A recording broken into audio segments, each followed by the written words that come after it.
Assalamualaikum warahmatullahi wabarakatuh. Halo semuanya, perkenalkan nama saya Jania Sukma Nur Pranawati, bisa dipanggil Jania, dengan NIM 1905112253. Saya merupakan mahasiswi semester 5 Prodi Bimbingan dan Konseling FKIP Universitas Riau. Nah, di video ini saya akan menjelaskan mengenai client acceptance dan memberikan contoh sikap acceptance kepada klien. Nah, video ini saya buat untuk memenuhi tugas mata kuliah konseling individual yang diampu oleh Bapak Arli Rusandi MPD. Oke, langsung saja kita mulai.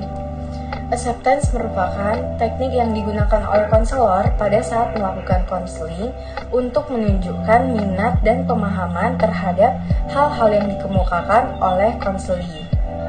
Nah, acceptance atau penerimaan ini artinya yaitu menerima apa adanya, menerima pribadi klien sebagai suatu keseluruhan.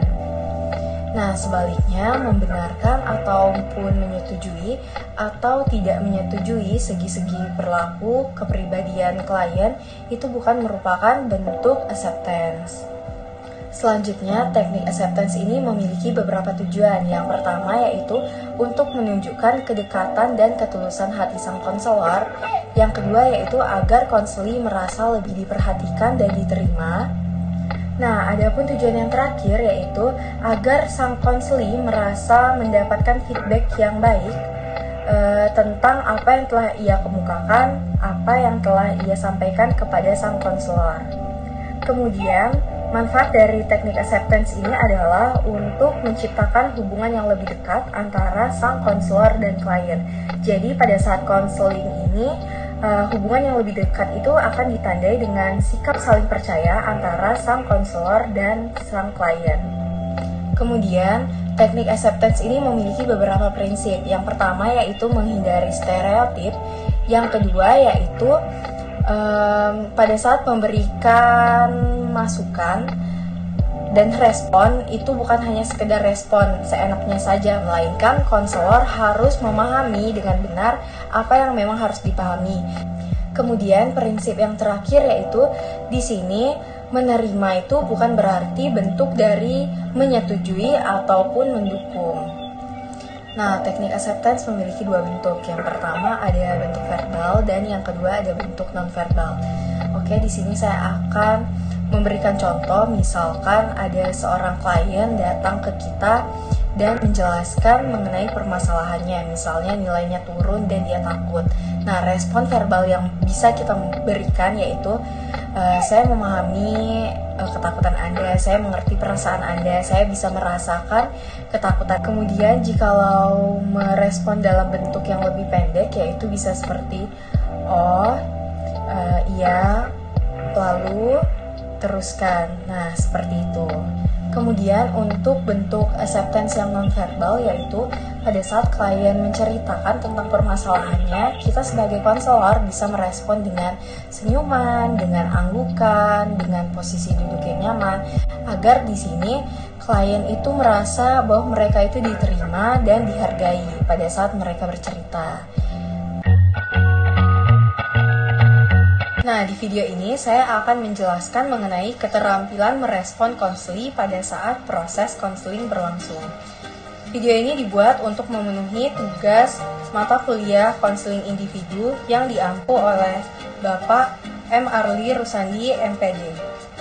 Baiklah, langsung saja kita mulai. Menurut CARF pada tahun 1983, ada 3 macam keterampilan merespon konseli. Yang pertama yaitu keterampilan merespon isi, yang kedua yaitu keterampilan merespon perasaan, dan yang ketiga yaitu keterampilan merespon arti.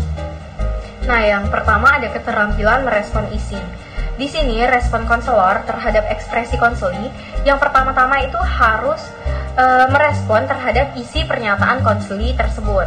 Misalnya, yaitu dengan memperjelas unsur-unsur pengalaman yang penting. Nah, apa saja sih unsur-unsur itu? Unsur-unsur itu menekankan kepada pertanyaan-pertanyaan 5W plus 1H. Jadi seperti apa, siapa, mengapa, kapan, di mana, dan bagaimana. Misalnya nih, ada konseli yang bercerita bahwa ia itu merupakan korban bullying di sekolah. Nah, respon yang bisa kita berikan sebagai konselor yaitu dengan menanyakan seperti ini. mengapa bullying itu bisa terjadi atau kapan sih bullying itu terjadinya, begitu. Nah, yang kedua ada keterampilan merespon perasaan. Keterampilan merespon perasaan ini merupakan keterampilan yang penting pada saat kita sebagai konselor memberikan bantuan kepada konseli. Nah, mengapa bisa dikatakan demikian? Karena perasaan mampu merefleksikan pengalaman tentang diri klien sendiri terhadap dunia mereka. Seperti halnya konselor menunjukkan empatinya terhadap konseli melalui respon isi.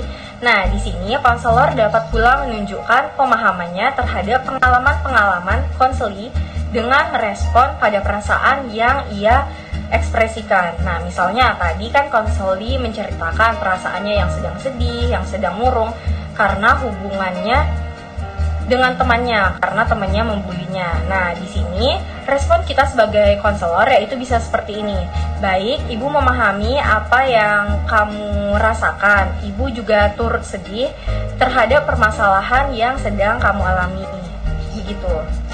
Nah, keterampilan yang ketiga adalah keterampilan merespon arti.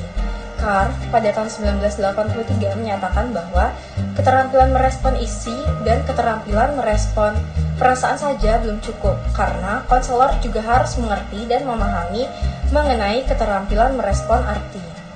Karena keterampilan merespon arti ini adalah kombinasi dari keterampilan merespon isi dan keterampilan merespon perasaan. Misalnya, seperti pada kasus tadi, yaitu konseli menceritakan bahwa ia adalah korban bullying di sekolah. Nah, respon kita sebagai konselor bisa seperti ini. Baik, Ibu telah mendengarkan secara keseluruhan mengenai permasalahan yang kamu alami. Selanjutnya, Ibu akan melakukan tindak lanjut agar kasus pembulian kamu ini cepat terselesaikan dan masalah pun cepat terselesaikan. Begitu. Nah, sekian yang bisa saya jelaskan mengenai keterampilan merespon konseli pada proses konseling. Terlebih dan kurang saya mohon maaf. Wabillahi taufiq wal hidayah. Wassalamualaikum warahmatullahi wabarakatuh. Dalam proses konseling, keterampilan bertanya merupakan salah satu hal yang paling penting dari komunikasi konseling. Pertanyaan yang diajukan oleh konselor sangat menentukan jawaban apa yang diberikan oleh konseli. Jadi, apabila kita sebagai konselor memberikan pertanyaan yang tidak jelas, maka akan direspon oleh konseli dengan tidak jelas juga. Begitupun sebaliknya. Maka dari itu, keterampilan bertanya yang dimiliki konselor untuk memilih kalimat yang tepat dan baik pada saat menyampaikan pertanyaan akan sangat membantu konseli untuk jujur terhadap permasalahan yang telah dialaminya. Keterampilan bertanya sangat dibutuhkan oleh konselor karena untuk membantu mengeksplorasi atau mengungkap masalah yang terjadi pada konseli. Konselor dapat membantu konseli untuk memperoleh pemahaman yang baik terhadap kondisi permasalahan yang dihadapi dengan cara mengajukan pertanyaan yang tepat. Nah, di sini ada dua jenis pertanyaan yang dikenal dan komunikasi konseling. Yang pertama yaitu pertanyaan tertutup dan yang kedua ada pertanyaan terbuka. Nah, yang pertama ada pertanyaan tertutup. Pertanyaan tertutup ini adalah pertanyaan yang mengarah pada jawaban yang secara spesifik. Nah, seringkali pertanyaan tertutup ini dijawab dengan sangat singkat, misalnya seperti ya atau tidak. Pertanyaan tertutup ini cenderung memberikan informasi yang sangat singkat dari konseli. Nah, pertanyaan ini juga lebih menekankan pada pembicaraan daripada memperhatikan ekspresi dan perasaan konseli. Misalnya bisa saya contohkan seperti ini. Apakah Anda merasa kesal atau merasa marah? Nah, nanti sang konseli menjawab ya, begitu. Nah, yang kedua kita masuk ke pertanyaan terbuka. Pertanyaan terbuka adalah sebuah pertanyaan yang tidak bisa dijawab dalam beberapa kata saja.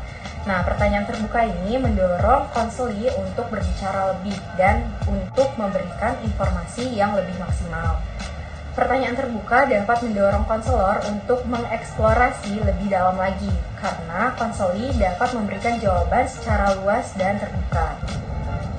Pertanyaan terbuka ini dapat membantu konseli untuk mengungkapkan permasalahan dan perasaannya, sehingga konseli dapat memperoleh pemahaman lebih baik mengenai dirinya sendiri.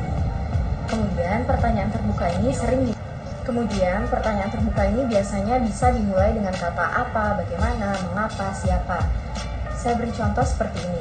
Misalnya, kita berbicara kepada konseli seperti ini, apa yang bisa kita bicarakan saat ini, kemudian bagaimana perasaan Anda setelah hal itu terjadi, atau bisakah Anda bercerita lebih banyak mengenai hal-hal yang mengganggu Anda, seperti itu. Kemudian penjelasan yang terakhir, pertanyaan terbuka ini secara alami akan mendorong konseli untuk berbicara hal-hal yang menarik dan bermakna bagi dirinya. Termasuk di dalamnya adalah hal-hal yang mengganjal atau yang menjadi penyebab masalah terjadi yang dihadapinya. Seperti itu. Sekian video yang bisa saya jelaskan, terlebih dan kurang saya mohon maaf. Wabillahi taufiq wal hidayah. Wassalamualaikum warahmatullahi wabarakatuh. Terima kasih.